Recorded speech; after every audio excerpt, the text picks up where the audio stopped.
تو اول تو انشاءاللہ اللہ تعالیٰ حفاظت فرما لیں گے، اللہ تعالیٰ حفاظت فرما لیں گے، جیسے یوسف علیہ السلام نے فرمایا رب السجن احب الی مما یدعوننی الیہ، اے میرے پروردگار مجھے قید خانہ زیادہ پسند ہے بنسبت اس کام کے جس کی طرف یہ عورتیں بلا رہی ہیں۔ تو پروردگار نے کو پکار ایسے موقع پر، جبکہ ایسا زبردست امتحان ہے ایک بندے کے لیے جو کنوارا ہے، نوجوان ہے، بھرپور جوانی ہے اور دروازے بند ہیں، اور ایک عورت دعوت دے رہی ہے۔ اس موقع پر کیا کیا یوسف علیہ السلام نے کہ پہلے تو اللہ تبارک و تعالیٰ سے مانگا، حالانکہ دل میں خیال بھی آیا لقد ہمت بھی وہم بہا، اور یہی تو کمال ہے کہ اگر خیال آتا ہی نہیں تو پھر کوئی فضیلت کی بات نہیں تھی۔ جیسے فرشتوں کے دل میں خیال نہیں آتا گناہ کا، تو ان کے دل میں بھی خیال آیا، لیکن خیال وہ اس طرح آیا، حضرت عقیل الامت قدس اللہ تعالیٰ عنہ فرماتے ہیں اس طرح آیا جیسے کہ ایک آدمی روزے دار ہو اور پیاس لگ رہی ہو، گرمی کا موسم ہو، اور کوئی آدمی پانی کا پیالہ لے کر سامنے کیا ہوگا؟ دل چاہے گا کہ نہیں چاہے گا، لیکن ساتھ ہی یہ بھی سوچے گا کہ میں روزے دار ہوں، مجھے میرا روزہ ہے، لہذا اس کے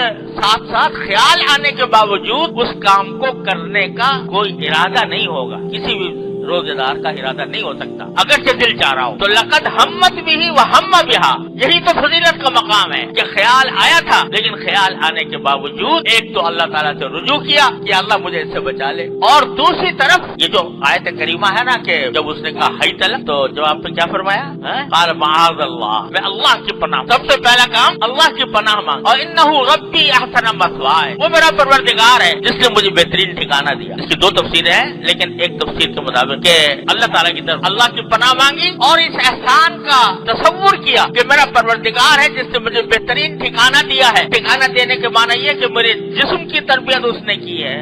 مجھے پالا پوسا اس نے ہے، یہ نعمتیں مجھے اس نے عطا فرمائی ہے، اس نعمت کو میں اللہ تعالیٰ کی نافرمانی میں استعمال نہیں کر سکتا، نہیں کروں گا۔ ایک طرف تو یہ کیا معاذ اللہ، اللہ کی پناہ، اور دوسری طرف معلوم ہے کہ سامنے دروازے بند ہیں، اس نے زلیخا نے بند کر دیے تھے دروازے، تالے ڈال دیے، تو تالے ڈالنے کے بعد گھر سے باہر نکلنا ممکن نہیں، لیکن اپنے بس میں اتنا تھا کہ میں بھاگ کر دروازے تک چلا جاؤں، تو اپنے بس میں یہ تھا کہ وہاں سے بھاگے، کہاں بھاگے؟ دروازے کی طرف،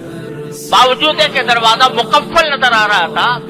اور دروازہ بند تھا، تالے پڑے ہوئے تھے، لیکن اپنی طرف سے کوشش کر لی کہ وہاں تک پہنچ گئے۔ تو جب بندے نے یہ دو کام کر لیے، ایک اللہ کی پناہ، اللہ سے دعا، اور دوسری طرف اپنے کرنے کا جتنا کام ہے وہ کر گزرا، تو اللہ تعالیٰ کہتے ہیں اب میرا کام ہے، اب میرا کام ہے۔ دروازے کھل گئے اور ساتھ میں مالک مکان سامنے کھڑا ہوا نظر آ گیا، اللہ نے بچا لیا۔ تو یہ سبق، یہ واقعات جو اللہ تعالیٰ بیان فرماتا ہے قرآن کریم میں، یہ محض قصہ کہانی اعوذ باللہ نہیں ہے، محض افسانہ نہیں ہے، یہ سبق دینے کی بات ہے، سارے سبق اس میں موجود ہیں۔ کیا؟ لقد ہمت بھی وہم بہا، خیال ان کو بھی آیا، جس کے معنی یہ کہ دل مائل ہوا، جس کے معنی یہ کہ دل کی نفسانی خواہش پیدا ہوئی، اس کے باوجود کیا کیا؟ اللہ تبارک و تعالیٰ سے رجوع کیا، معاذ اللہ تعالیٰ کی نعمتوں کا احساس کیا کہ مجھے اللہ تعالیٰ نے کیا کیا نعمتیں دے رکھی ہیں اور میں کس طرح اس کو